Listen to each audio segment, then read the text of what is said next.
మరోసారి కీలక వ్యాఖ్యలు చేశారు కేంద్ర మంత్రి బండి సంజయ్. హైదరాబాద్ కుకట్పల్లిలో కాపు కులస్తుల కార్తీక వనభోజనాల కార్యక్రమంలో ఈ సంచలన వ్యాఖ్యలు చేశారు. జూబ్లీహిల్స్ ఫలితాల తర్వాత ముస్లింలకి కొమ్ము కాసే దుస్థితి వచ్చిందంటున్నారు బండి సంజయ్. ఉప ఎన్నికల తర్వాత హిందువుల్లో కసి పెరిగిందన్నారు. హిందువులంతా ఓటు బ్యాంకుగా మారాల్సిందే అంటున్నారు బండి సంజయ్. తెలుగు రాష్ట్రాల్లో ఇతర మతాల్లో చేరిన హిందువుల్లారా ఘర్ వాపసి అంటున్నారు బండి సంజయ్.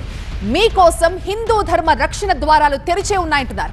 మతాలని మార్చుకుంటే దేవుళ్లని మోసం చేసినట్లు అంటున్నారు బండి సంజయ్. హిందూ సనాతన ధర్మం గొప్పదన్నారు. అన్ని కులాలు తమ సామాజిక వర్గ సంక్షేమానికి పాటుపడుతూ హిందూ ధర్మం కోసం కలిసి పనిచేయాలన్నారు.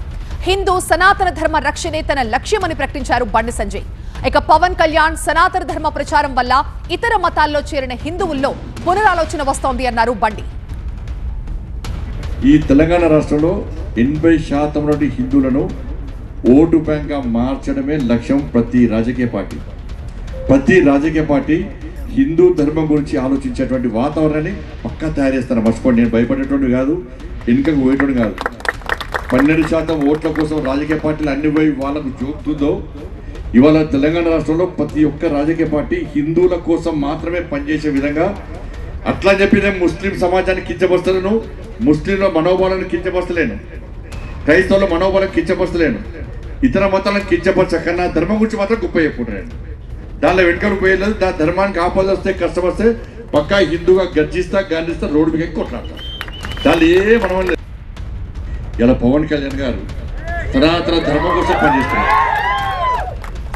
ధర్మం కోసం పనిచేస్తున్నాడు.